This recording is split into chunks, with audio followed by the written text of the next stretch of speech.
May humahadlang ba sa mga pangarap mo? O baka naman, may mga inggit lang na nakatingin sa'yo na punong-puno ng negatibong enerhiya sa kanilang katawan na siyang napupunta sa'yo? May mga lakad ka bang hindi natutuloy-tuloy na parang may humaharang na negatibong enerhiya? Isa ka bang OFW na kahit anong kayod mo, labas ka pa rin ng labas ng pera at walang natitira sa'yo?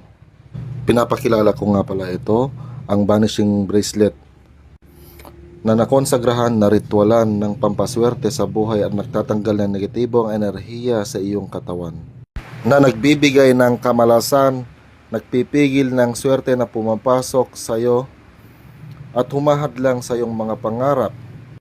Sa tulong ng gamit na ito, mababaklas ang mga negatibong enerhiya sa iyong katawan ayon sa iyong paniniwala at hindi sa iyong pagkakasala.